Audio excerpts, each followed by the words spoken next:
Ça chouine comme pas possible auprès des arbitres. Grave. Chus Matteo, il devrait être content, mais il aurait dû jarter déjà je sais pas combien de fois depuis le début de l'année. Il râle pour un rien. Il y a eu des moments, même il y a plus qu'à Madrid, il râle. Qu'est-ce que Ouais. c'est que cette attitude? T'es la Maison Blanche, tu te veux comme le club historique et tu passes ton temps à râler. Là, je veux bien qu'on me dise que c'est un peu dans le groupe sanguin espagnol de râler, machin et tout, mais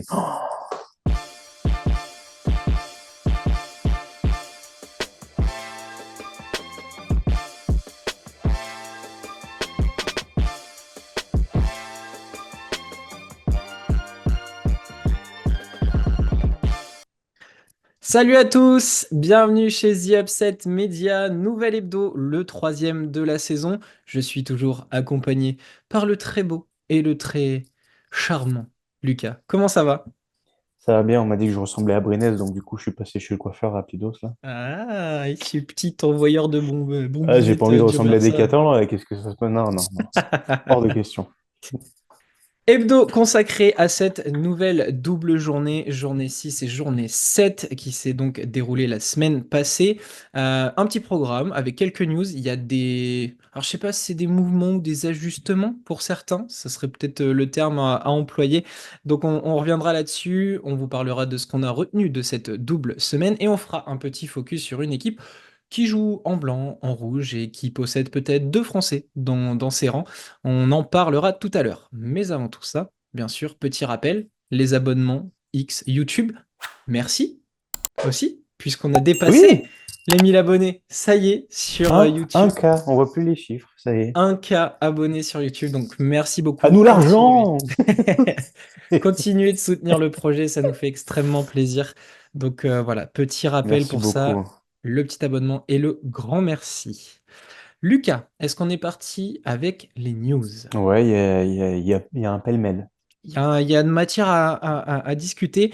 Je vais faire les différents mouvements. On souligne ceux qu'on a en plus important. On dit quelques mots pour les autres. Yes. Donc, c'est parti. David de Julius arrive au Maccabi Tel Aviv. Il était à l'Aris Salonique. Il signe pour 2 saisons. Odette Katash l'a rappelé. Nous avions besoin de renforts pour le poste de meneur. Donc voilà, ils ont trouvé un joueur donc qui tournait du côté de Larry Salonique à un peu plus de 20 points, 4,5 passes quasiment et 2,6 rebonds. Voilà, une petite pointe à 30 points du côté de la Poel Jérusalem. Voilà pour le Maccabi qui s'ajuste. Une petite nouvelle d'Honoral B-Team. On en avait parlé dans les anciens GM, on en avait parlé aussi dans ses belles saisons en Eurocup. Il devrait peut-être atterrir au Fenerbahçe, puis faire ses valises vers En le prêt. Paris Basketball en prêt. C'est une des dernières nouvelles que nous avons eues. Jonathan Motley pourrait revenir directement en Euroleague après être parti du côté du gros projet de l'Hapoel Tel Aviv. Il pourrait atterrir du côté de Zvezda, mais il y a un petit problème. L'Hapoel Tel Aviv n'est pas d'accord puisque Zvezda aurait contacté le joueur sans les prévenir, sans prendre contact avec le club. Donc il y a un petit jeu de dupes qui se fait. À mon avis, ça sent. Ils ont ouvert la carte sur Snapchat, ils ont dit, mais qu'est-ce que tu fous à Belgrade, toi, là? C'est pour la pépette là que c'est en train de négocier. On a l'arrivée de Nico Magnon du côté de Milan. Ça y est, c'est fait. Le communiqué du club parle de plusieurs années. Les dernières rumeurs parlaient de 2027 et une année en option avec entre 300 et 500 k de buyout pour Varese. Voilà, Milan s'ajuste. Bon, hein, on n'en dira rien, je pense, parce que sinon on va se fâcher et on n'a pas envie de dire des bêtises. Et enfin, c'est peut-être la grosse nouvelle de ces transferts, Lonnie Walker, l'ancien joueur NBA, Spurs, Brooklyn, Lakers, et dernièrement, c'était Boston qui l'a coupé. Oui. Voilà, même s'il n'a pas joué, arrive aux Žalgiris Kaunas. Alors là, autant vous dire que quand il y a eu la nouvelle, il y a eu plusieurs messages en lettres capitales dans la discussion Bip, WhatsApp. bip. Il signe jusqu'à la fin de saison avec, attention, c'est important de le dire, une clause NBA jusqu'au 18 février, il peut l'activer. Voilà, il tournait à un peu moins de 10 points la saison dernière avec Brooklyn. Je pense qu'au niveau des rumeurs de transfert, on en est là, Lucas. Il y aura une dernière news. Lonnie Walker aux Žalgiris, premier du championnat, ça se renforce avec un joueur de ce calibre. On a hâte. Très, très hâte. Il y a déjà eu une déclaration d'Andrea Trinchieri qui a dit qu'il a eu un coup de fil avec lui, un petit entretien. Le mec a l'air d'avoir posé pas mal de questions et tout, donc je trouve ça pas mal. Ils ont peut-être pu dégraisser un peu, voir quel va être son rôle. Le seul petit souci, c'est que c'est pas du tout un profil défensif, donc ça va falloir s'y faire. à voir comment Trinkieri va ajuster, mais attention, parce que du coup, tu te retrouves qu'avec Giedraitis, qui est un vrai bon défenseur sur la traction arrière, c'est pas Francisco et Walker qui vont défendre, on va dire. Alors, si je peux rajouter Butkevičius qui fait des Ouais, mais non, mais lui, énormes efforts lui, défensifs. il défend de là-bas jusque là-bas. Enfin, Après, tu sais, hein, Trinkieri est tellement un savant de ce jeu que enfin, arrête, cacher après on va Lonnie avoir des Walker, commentaires où on dit qu'on en a plein autour de la bouche sur ah, je Trinkieri, m'en donc fiche. Alors là, vu le début de saison et vu ce qu'on en pense, justifié. alors là, je me lâche. Moi, je suis heureux. Un Content, hyper ancien gamin content. des Spurs. Voilà, j'ai toujours aimé le joueur. Au début, ça parlait du Real. Il signe aux Zalgiris, un club chouchou parmi les chouchous. Je crois que cette équipe pourrait être chouchou d'or tous les ans. Voilà. Donc, hâte de voir. Il est arrivé à Kaunas. Je crois que c'était hier Ouais, ou aujourd'hui. c'est ça. C'est voilà. Donc, il est enfin disponible et j'ai hâte que ça débute. Est-ce que tu veux revenir sur une autre signature là, De Julius, BT et Euh, Magnon? le petit De Julius au Maccabi, c'est une bonne, ça peut être une bonne signature parce que c'est pas trop cher. Donc en soi, t'as bien fait de prendre 2 ans parce que tu le payes pas trop cher et du coup, s'il pète, bah, c'est ce que j'ai dit un peu en discutant avec plusieurs personnes, mais c'est le côté risque faible, potentiel récompense élevé. Donc ça peut être bien. Ça va éviter d'avoir trop de charges offensives de responsabilité sur plusieurs joueurs. On va avoir le retour de Wanyan Gabriel enfin, on va avoir le retour de Tamir Blad peut-être d'un moment à un autre, donc ça va faire pas trop de mal. Il va pouvoir se glisser un peu dedans et à suivre, ça peut être pas mal. Motley vers Zvezda, très bonne idée parce que du coup ça rajoute de la taille et du physique, on connaît le pépère. Mais bon, vu l'état mental et les attitudes, je pense pas que l'Étoile Rouge soit le meilleur des clubs pour évoluer pour lui. Et surtout, je me dis, après avoir été encadré par Dimitris Etoudis, Sarunas et Sikevicius, comment Sfairopoulos va arriver à en extraire plus de choses que ce qu'ils ont pu en obtenir. Là, j'avoue j'ai l'impression qu'on va avoir des limitations. Et puis, je pense que de l'autre côté, Petrousev doit être ravi de voir quelqu'un débarquer sur le poste après avoir posé valise il y a une semaine, quoi. Bah, je suis d'accord sur ce que tu es en train de dire. Déjà, bah, ils vont peut-être essayer de faire un espèce de copier-coller intérieur athlétique à la Bolomboy pour créer les connexions qu'il y a avec les meneurs. Mais c'est surtout, tu viens de récupérer Petrousev.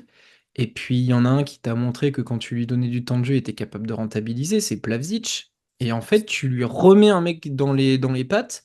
Donc, globalement, il a compris que son rôle serait qu'en ABA League. Oh. Et Et encore, voilà, on en a parlé voilà. la dernière fois. Donc c'est quand même assez bizarre cette gestion. Donc bon, à voir. Déjà, c'est la guerre entre les deux clubs, à mon avis, Écoute, pour... si Zvezda n'a pas 20 22 joueurs pendant la saison régulière, c'est pas un Oui, bon chiffre pour eux. Donc, c'est hein. clair. Bon, Magnon, moi, j'en ai rien à dire. On Rien verra à sur foutre. Moi, j'ai place. juste peur que ça sorte Nenad Dimitrijevic une bonne fois pour toutes de l'Olympia Milano. Mais bon, bah ouais, on en fera un épisode bien plus détaillé. Parce que Voilà, je bon, pense on a, qu'un on a des, jour, on a des balles dans le chargeur déjà. Donc, voilà, on a des balles dans le chargeur, on a des retours qu'on ne dévoilera pas, mais voilà, et un jour, il faudra que ça sorte. Donc soyez Messina, patients. Messina, Biden, c'est le même combat, hein. C'est la sénilité. Dernière news qui n'est pas là dans le cadre des transferts, même pas du tout, c'est plutôt sale. Chris Comadje, Bah de alors, l'Alba monsieur, Berlin, lui il est dans la sauce. Test antidopage où il attrape le monsieur du contrôle, voilà, donc il lui a mis sur la tronche. Alors, de ce que j'en ai lu, parce qu'il y a quand il a même eu voulu skip, je communiqué. crois, au début. Voilà, le mec du contrôle était accrédité d'un autre club. Il n'avait pas vu que c'était justement un contrôleur pour le test antidopage. Il est venu dans le rassemblement des joueurs de Berlin, s'incruster complètement. Donc Chris Comadje l'a repoussé. Euh, donc il y a eu un voilà. Le Altercation. communiqué, c'est l'homme avait une accréditation avec le logo de Krelsheim autour du cou. Nous ne savions même pas qui il était. Il se ferait un chemin dans le cercle des joueurs pendant le discours du coach, poussant même certains joueurs sur le côté. Il faut imaginer ça. Il le pousse dehors, le contrôleur court autour du cercle, veut rentrer, un seul joueur le repousse, puis Khalifa lui fait signe de sortir de là. Ce faisant, il le frappe à l'arrière de la tête. C'est incroyable, je n'ai jamais vécu une chose pareille en 50 ans de basket et en Bundesliga. Voilà, donc déjà, il y a eu ce petit accrochage, on se dit, bon, allez, t'as déjà pris 3 matchs et 2000 euros d'amende, sauf que est arrivé aussi une plainte de la part de son ancienne copine pour une histoire d'agression physique. Et là, par contre, là, c'est pas pardonnable du tout. Non. Donc, pour l'instant, il est suspendu en attendant de voir un peu plus clair dans cette Qu'il le affaire. reste, hein. Mais effectivement, pour nous, si les faits s'avèrent réels, ça dégage. On ne veut pas voir ça sur le terrain. Déjà qu'il y a pas mal d'exemples en NBA et de mauvais exemples, puisqu'il y Oh, a des joueurs qui jouent du, encore. du côté de Charlotte? Charlotte, on a aussi Oui. Jackson Hayes. Hayes, c'est ça, voilà, du côté des Lakers qui s'est fait attraper avec vidéo à l'appui. Donc bon, voilà, ça n'a rien à foutre sur un terrain Et de, moi, je de l'ai résumé en basket. 3 mots et c'est un groupe de rap parisien des années 90. Donc, bon, voilà. Voilà, donc on s'arrêtera à ça. Mm. Voilà pour les news. On va s'attaquer à ce qu'on a retenu cette semaine en journée 6 et en journée 7. Je vais commencer assez rapidement. L'orgie offensive du Paris Basketball, hein, 20 sur 52 à 3 points. Ouais. Voilà, dont un très moyen 7 sur 19 pour pas dire plus pour Nadir Ifi. Je t'avais envoyé les timings, je crois, qu'en 30 Ouais. secondes ou Je vais 45 essayer secondes, ils sont à 0,7 à 3 points, il y a je vais essayer de 0,9. retrouver. Mais... Voilà, si tu arrives à les trouver, moi, la question que je me posais, c'est est-ce qu'on doit accepter que ce cliché soit poussé à ce point? Alors, on sait, Paris, c'est un style très marqué. Alors, parfois, c'est très agréable. Les relances rapides, les rotations courtes, l'attaque à outrance. Là, 20 sur 52 à 3 points, ce qui est devenu donc le nouveau record de all-time de tentatives à 3 points de l'Euroleague. Je suis pas fan, je dois le dire. Le match, je l'ai regardé par curiosité et puis pour pouvoir en parler, parce qu'il faut avoir vu pour en parler, et j'ai pas trouvé ça top. Je vais même être très franc, je me suis même dit que c'était dommage que Berlin perde ce match, puisque dans le contenu, c'était beaucoup plus intéressant que ce qu'a sorti le Paris Basketball.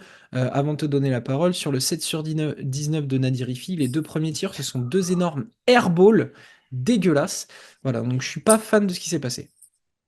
20 secondes, 0 sur 3, 55 secondes, 1 sur 4, 2 minutes 30, 1 sur 6, 3 minutes, 1 sur 7, 4 minutes 30, deux 1 sur sur 7. 9. Voilà, j'avais vu 0 sur 7, c'est 1 sur 7. Voilà, donc j'avais noté les timings à Lucas en même temps que j'étais en train de regarder ça. Moi, je suis pas fan, c'est pas du tout le style que je veux voir arriver en Euroleague. Donc si ça pouvait rester qu'une exception, et en plus, c'est pour une victoire à l'arraché Ouais. contre Berlin, Contre la 19 famille. points. Bon, voilà. Je sais pas ce que t'en penses. Moi, je vais aller rapidement. Je pense qu'on doit-on l'accepter ou non pour répondre à ta question, on n'a pas le choix. Je pense que de toute manière, il y aura des séquences où ça sera comme ça et bah soit tu regardes pas, t'es fan, bah écoute, si franchement il y a des gens qui sont fans de ce genre de match qui m'expliquent en commentaire pourquoi, parce que moi c'est pas du tout ma came. C'est en partie une raison pour laquelle je me suis encore plus axé sur l'Euroleague et le basket européen parce que à un certain moment la NBA c'était devenu n'importe quoi. Moi, je me dis que oui, certainement Paris va le refaire, mais ça passera pas contre tout le monde. Il a fallu un exploit pareil pour surpasser Berlin, donc quand même, ça donne un peu le ton de la performance globale. On n'y peut rien. J'espère juste qu'en fait, les gens vont se dire, si ça marche, bah, il y a un risque que d'autres équipes les copient, mais si ça marche pas, ça va tomber aux oubliettes très vite. C'est le seul espoir sur lequel je peux me retenir. Monsieur Nadirifi, bah, vous êtes unidimensionnel, on le sait depuis des années, mais bon, là, c'est quand même grave. Zéro passe, un turnover. En 21 minutes, tu prends 19 tirs à 3 points. Je suis désolé, c'est pas du tout ma cam. Mais alors, vraiment pas du tout. J'applaudis la confiance, mais rien de plus. Honnêtement, dans ce basketball, il n'y a rien y a rien de bon à en tirer, mais c'est que mon avis depuis, une fois de plus, ma chambre, mon bureau. La seule consolation que j'ai eu à me dire, c'est qu'il y a quand même 5 mecs qui ont pris 5 tirs à 3 points ou plus, donc ça a été assez réparti, avec des gars dont on n'a pas forcément l'habitude. Ça justifie pas non plus l'orgie qu'il y a eu. Mais ce qui m'agace le plus, et j'ai vraiment envie de garder ça comme point principal, c'est le, l'indécence du traitement médiatique que les gens en font. C'est-à-dire qu'on a eu une orgie dégueulasse à 3 points pour se sauver, pour essayer de battre l'Alba Berlin, qui est actuellement dernier de, Dernier. de la Ligue domestique aussi. et que les gens viennent dire oh waouh, quel exploit, record historique le lendemain. Bah oui, hein, écoute, il y a beaucoup de sites qui feront comme ça des titres pour cliquer, mais de marquer Paris historique, non, Paris dégueulasse, excusez-moi. Et alors, les commentateurs sur le match, déjà que la qualité audio est dégueulasse, les propos sont dégueulasses, la prononciation des joueurs est dégueulasse, mais alors de parler de Prince de la Ville, magique, phénoménal, d'avoir toute la liste des superlatifs, non, mais non, mais arrêtez, arrêtez. On voit des matchs de bonne qualité de clubs comme Bourg en Eurocup où des gens se tabassent nettement moins la viande depuis 2 ans. Et là, il suffit d'avoir Paris qui joue contre Alba Berlin et qui envoie des salves à 3 points pour s'exciter comme ça. Non, mais un peu de sérieux, messieurs. Un peu de sérieux. Il n'y a déjà pas grand monde qui vous regarde, alors mettez-vous à commenter proprement. C'est tout. C'est épuisant. Et pour conclure sur Nadirifi, alors oui, on s'extasie beaucoup de ces 3 points qui, bon, certains arrivent à être décisifs, mais c'est qu'un 17 sur 53, soit 32% à 3 points depuis le début de saison. euh, bon, Et je suis voilà. désolé, il y a des matchs, on a vu Splitter, il lui a dit, bah désolé, t'as que 15 minutes ce soir. Parce que quand ça rentre face au Panathinaikos, c'est génial. On est tous là à dire, putain, c'est incroyable. Là, voilà, une fois de plus, la confiance du mec. Mais quand les cachous rentrent pas, ça va être la même chose qu'un Marcus Howard. Il n'y a rien. Ouais, c'est particulier. Moi, je suis pas client non plus. J'ai Et vraiment eu du vraiment, mal, une hein. fois de plus, on a peut-être l'air un peu véhément, mais parce que c'est vraiment pas du tout notre cam. Et non, on n'a pas envie que ça s'américanise ou que ça devienne une gangrène en Euroleague. Mais s'il y a des gens qui apprécient ce genre de performance, qui viennent nous expliquer en commentaire. Parce que déjà, on aime parler de basket et on veut débattre. Mais surtout, moi, j'aimerais bien comprendre. Oui, et puis il faut aussi retenir quand moi j'en avais parlé contre le Pana, enfin voilà, il y a des moments où oui, on aime, on Bah apprécie oui, le il y a des style de moments, c'est Paris, fantastique. où voilà, c'est cool, on respecte aussi les joueurs, on les adore, hein. Les Ward, les Malcolm, TJ Shorts, je crois qu'on en a assez dit du bien pour se défendre. Donc voilà, mais c'est juste que là, sur le coup, c'est dégueulasse et ça doit pas devenir une norme. Dans ce qu'on a retenu aussi, je vais aller très vite. J'ai regardé le Partizan et contre le Fenerbahçe. Euh, Le euh, Glock est chargé aujourd'hui, hein. alors, je vais essayer quand même d'édulcorer. Il y a Biberovic qui a dit que cette équipe, une fois qu'elle jouera ensemble, etc., etc., sera une des meilleures équipes de la ligue. Oui, mais elle sera, mais va devoir devenir actrice de son changement parce que pour l'instant, ça ne défend pas. Ils sont à la rue, c'est absolument dégueulasse. J'ai On va jamais se vu le des dire. boulevards comme ça, hein. Hein. Moi, je veux bien l'excuse du fait qu'il y ait 13 nouveaux joueurs, etc. La défense, je pense que ça tient pas que de ça, parce que la défense du Partizan, et pour en avoir parlé avec Boyan et les mecs du Partizan France, ça fait un bon moment qu'on se la traîne, cette défense dégueulasse. Donc là, c'est plus une histoire de mec. Donc va falloir se sortir les doigts, messieurs, parce que là, on a été à la rue, ça a été ridicule au possible. Et en même temps, chapeau au Fenerbahçe qui en a profité, un joli concours à 3 points. Ça a été vraiment plaisant. Et ce que je retiens de ce Fenerbahçe sur le match, alors après, voilà, on peut juger est-ce que c'est le fait que la défense soit nulle ou pas, mais j'ai trouvé qu'il y avait vachement de rythme. Il prenait vachement de tirs en première intention, qu'il y avait de rythme, et c'est ce que je réclamais un petit peu la dernière fois quand on s'est arrêté sur le Fenerbahçe. Donc bravo au Fenerbahçe, qui a l'air de vouloir encore réaliser des mouvements, notamment sur le secteur intérieur, ça c'est un autre débat. Mais le Partizan, ils sont complètement à côté de leur pompe pour le moment, et ça commence à très sérieusement m'agacer. Lucas, t'avais un truc à... Non, c'est bon? Non, non, moi je trouve que j'ai eu des séquences où je dis, mais comment tu peux avoir il y a vraiment des espaces qui sont créés, je veux dire, non. Il n'y a même pas de jeu rapide. En fait, c'est ça qui me saoule aussi, c'est que si t'as cet espace qui a été créé parce que tu as fait le parti pris de jouer vite, de relancer, bah oui, ok, c'est logique. Si tu te fais avoir, si tu te fais bananer en contre-attaque, tu vas avoir de l'espace. Mais là, non, il n'y a rien. Tu as vraiment des mecs, en plus quelques-uns estampillés quand même, bons défenseurs, physiques, costauds, machin. C'est ça qui est décevant. Oh, c'est bon, c'est bon. Et Ben, pourtant, il y a des joueurs, moi j'y crois encore, hein, je suis désolé, j'arrête pas de te dire patience, patience. Et après, bon, je peux pas trop prier pour ton équipe non plus, quoi. ouais, bien sûr, mais reprenez ne serait-ce que la preview où je dis, il y a un 5 qui peut être très offensif, un 5 qui peut être très défensif. Pour l'instant, même les joueurs défensifs commencent à être offensifs. Exemple même, hein, Nilikina, on me dit, ah, c'est formidable, il marque des points. Oui, mais j'en attendais pas qu'il en marque beaucoup des points. Moi, je voulais qu'il Mhm. défende, qu'il Ouais. organise, et voilà, c'est un petit peu Le why pour l'instant. On voulait parler aussi du Real Madrid. À moi. Incomplet, moi j'ai noté incomplet, frustrant. Il faut des joueurs et rapidement parce que est-ce que c'est normal de voir que tes premiers systèmes offensifs soient donnés à Elie Ndiaye et pourtant on l'aime beaucoup. Il y a des absents, certes. Moussa n'a pas joué le dernier match. Garouba n'est pas là. Félix est blessé. Il y a des mecs pas forcément en forme. Ibaké, j'ai l'impression que ça va pas trop. Xavier Rettenmaier était en game time decision. Il a joué quand même un petit peu. La défense est pas ouf. Tavares pour moi, et c'est peut-être le seul point que je vais développer pour moi, devient un poids en défense. Ça devient très compliqué. Contre le Maccabi, il s'est fait sanctionner par Sorkin, qui était tout le temps sur du pop Ouais. ou du short roll, et il était en adresse. Donc, du coup, ça les a eus. Et Jokubaitis, qui en a bien profité que Tavares soit à 8 mètres collé au panier pour sanctionner à mi-distance. Et ça, sans possibilité de rotation à l'intérieur en attendant Garouba et qu'Ibaka soit en forme, ça va pénaliser le Real. Donc il manque des joueurs, va falloir aller vite. Lucas, qu'est-ce que t'en penses toi? Déjà, bravo Katash pour nous avoir mis la douille, hein, parce que si, je veux dire, ça fait quand même quelques années, on n'en parle pas des masses, mais le mec arrive toujours à trouver des failles avec les circonstances qu'on le connaît. Donc ça, Et puis là, elle est énorme la faille hein, pour le coup. Ouais. Bon, alors le Real, je suis désolé, mais moi, face à l'Olympiakos, l'Inter qui démarre, pardon, avec deux tirs à 3 points et du jeu, et après on ne le voit plus du match, il s'appelle Sergi Baka. Qu'est-ce qui passe? Alors, j'ai pas vu d'article disant qu'il est malade, qu'il va pas bien, qu'il ne peut jouer que 6 à 11 minutes par match. J'aimerais bien qu'on m'explique un petit peu. Il y a tout qui m'épuise dans cette attitude de Real Madrid. Le jeu est stéréotypé au maximum. J'ai regardé, j'ai retracé un peu le play-by-play. Le quatrième carton face à l'Olympiakos, il n'y a quasiment aucune action concrète de réaliser et ça se termine constamment par un tir à 3 points. Je crois qu'ils en prennent entre 10 et 12 sur le quatrième carton, ils en mettent un. Ah, et puis il y en a, Je- ils sont Et puis ouverts ils et sont ça aurait fait dégueulasses. du bien, hein. Oui, Et puis ah, t'en as qui c'est sont dégueulasses, forcés, où ça réfléchit pas, ça va de la contre-attaque. Tu te dis, la première mi-temps du Real Madrid, tu dis, waouh, Campasso, il est dingue, machin et tout. Tu vois des actions de folie, la connexion avec Deck, elle est géniale. Après, plus rien. Ça s'écroule totalement. Tout le monde prend son tir. Je vais y mettre une bastos à Sergio Llull, hein, mais sur le match face au Maccabi, c'est un poids plus qu'autre chose.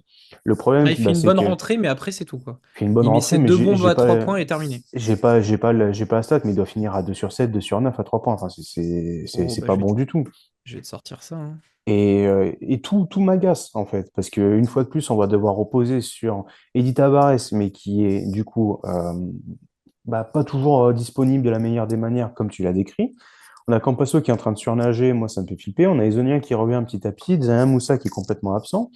Et au-delà de tout ça, dès qu'il y a une situation de crise, incapable de faire un stop, ça chouine comme pas possible auprès des arbitres. Grave. Chus Matteo, il devrait être content, mais il aurait dû jarter déjà je sais pas combien de fois depuis le début de l'année. Il râle pour un rien. Il y a eu des moments, même il y a plus 4 Madrid, il râle. Qu'est-ce que Ouais. c'est que cette attitude? T'es la Maison Blanche, tu te veux comme le club historique et tu passes ton temps à râler. Là, je veux bien qu'on me dise que c'est un peu dans le groupe sanguin espagnol de râler, machin et tout, mais arrêtez-vous, concentrez-vous sur le basket que vous faites et arrêtez de bombarder à 3 points. Rapprochez-vous du panier, générez des fautes. Il y a des mecs blindés de talent. Trouvez quelque chose. Mais arrêtez de. J'avais l'impression de voir les Houston Rockets face à Golden State où ils t'enchaînent les 26 tirs à 3 points en playoff, tu sais. Hum. Je dis, mais qu'est-ce que c'est que ça? T'as des mecs bourrés de talent. Il y a de la taille, il y a du muscle. T'as montré sur les premiers cartons que tu peux trouver des espaces. Tu fais tourner le ballon, tout roule et d'un coup, tout s'écroule. C'est une fois de plus le Final Four de l'année dernière. Oh là, vite, vite, vite, faut repasser devant. Bon, bah, 3 points. Ah non, bah merde, bah, 3 points encore. Mais arrêtez, les gars, ça se passe pas comme ça, le basket. Et on va y revenir, hein. Qui donne les ordres? Je veux dire, je veux bien qu'on me dise que chacun prend sa petite lubie de vouloir mettre son petit 3 points, sa petite bombinette pour refaire passer devant. Mais à un moment, il faut prendre un temps mort, dire, les gars, vous faites que de la merde là. On est en train de prendre une sauce de malade. Qu'est-ce que vous foutez à ne pas construire de jeu? Voilà. C'est aussi simple que ça. Tu finis le match à 6 sur 28 à 3 points, soit 21,4%. Je parlais de l'entrée de Sergio Llull et après Rideau. Effectivement, quand on prend ses stats, donc il rentre sur le terrain en deux actions, il met deux tirs à 3 points. Ce sera les seuls puisqu'il finit à 2 sur 7 à 3 points, Voilà, 2 sur 6 pour Mario Hezonja. Et ce que tu disais est très intéressant, c'est parce que Mario Hezonja, sur la première mi-temps, il est utilisé en post-up, il sanctionne tous les mismatchs et après, il rentre dans un concours assez dégueulasse. Autre stat avec un S importante, tu fais que 13 passes décisives sur tout le match, dont 7 pour l'unique Campazzo. Tu perds 11 ballons, donc déjà le ratio il est pas ouf ouf. Et surtout, la bataille du rebond, alors que tu as quand même de quoi faire, tu prends 28 rebonds, le Maccabi en prend 43, dont 18 offensifs. sans Gabriel. C'est fou, hein? C'est fou. Hmm. Et alors, je regarde les Oui, puis rebondeurs du alors côté du. Et l'Olympiakos aussi, Will Rayman, qui joue il en 25 prend 7, minutes, je crois. joue. Non, il en prend 14. Donc, tu as dû Pardon, oui. t'arrêter à la mi-temps. Ouais, ouais, ouais. 14 pour lui, 8 pour Jalen Ward, My 5 bad. pour Rivero, 4 pour Jake Cohen. Voilà, 14 au total. C'est énorme. Et voilà, t'as encore.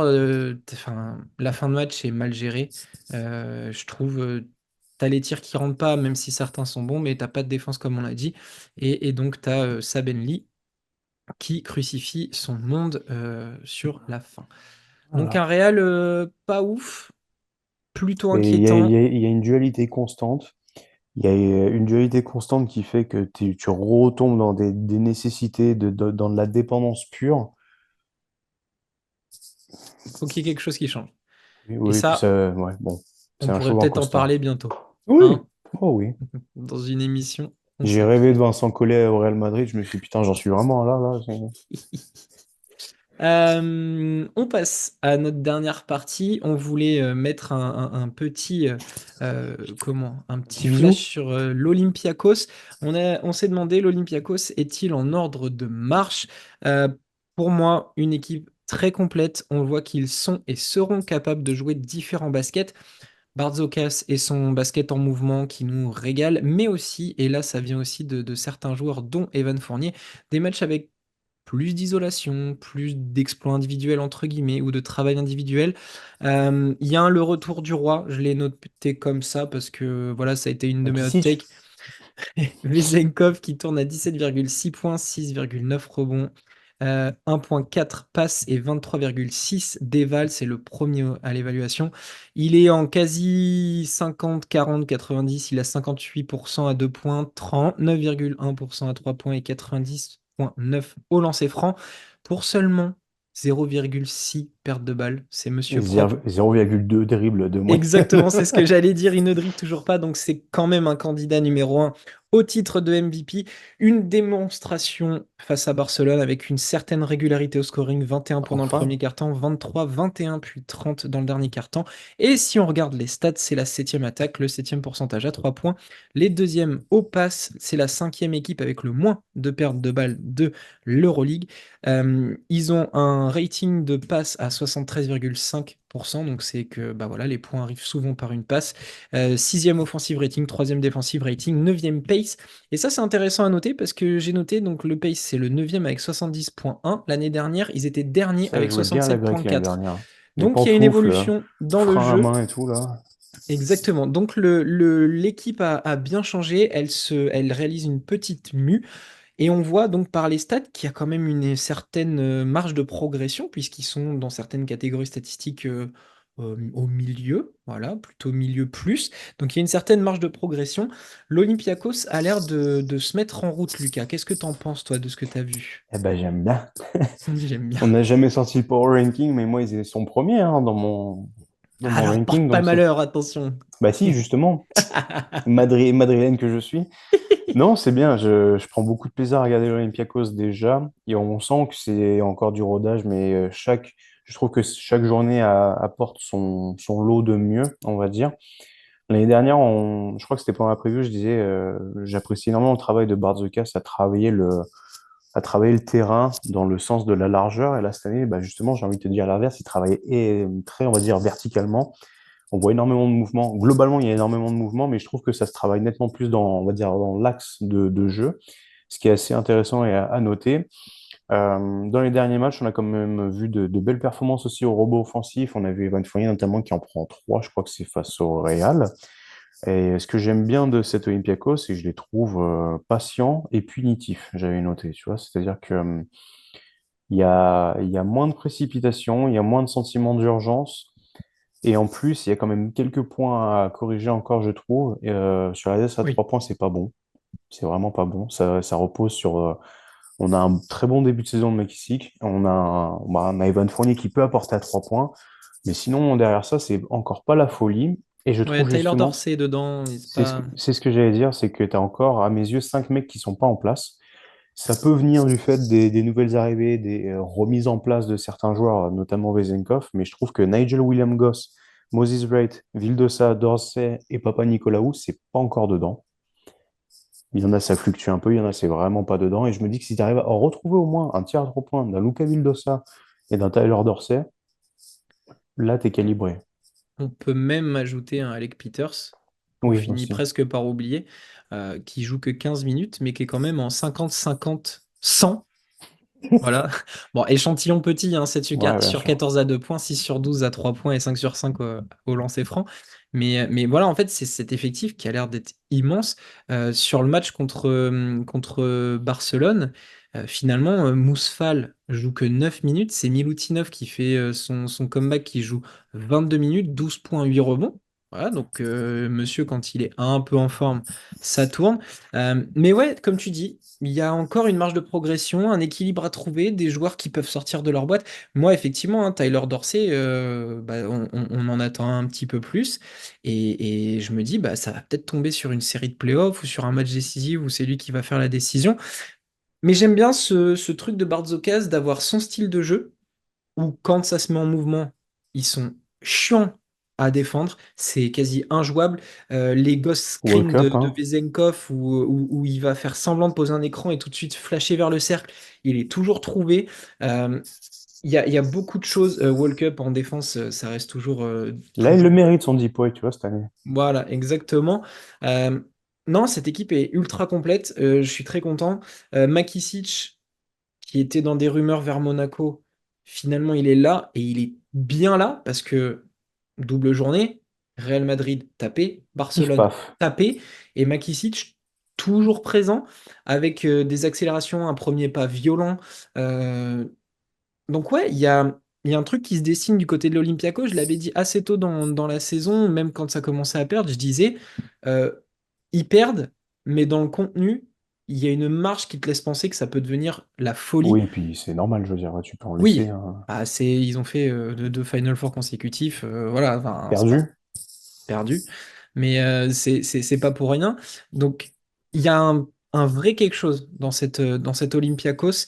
Euh, J'adore. Il n'y a rien à dire de beaucoup plus. Evan Fournier, il fait son petit truc. Vous avez probablement Ou tous vu la alors, déclaration où à deux le heures du mec, matin. à 2 heures du matin, envoie des messages à l'assistant en disant: «Ouais, j'ai raté tel truc, ça me Alors attends, travaille. sur l'écran, là, c'est comment ça. Qu'est-ce que j'aurais dû faire? Bah, c'est bien, c'est super bien. Ouais, C'est mais un bah, mec ça de, sent. un mec de son calibre avec l'ego qu'il a et puis arriver en mode pantouflard. Ouais, bon, ça va, j'ai raté, j'ai raté. Non. Alors, toutes les flûtes là, qui sur Twitter disaient en prépa, hey, 5 points, 2 sur 5, oh, comment tu es claqué? Ouais, ouais, bah, je pense que tu es déjà en train de regretter tes propos. Mais il est sur des prestations peut-être plus consistantes là ces derniers temps.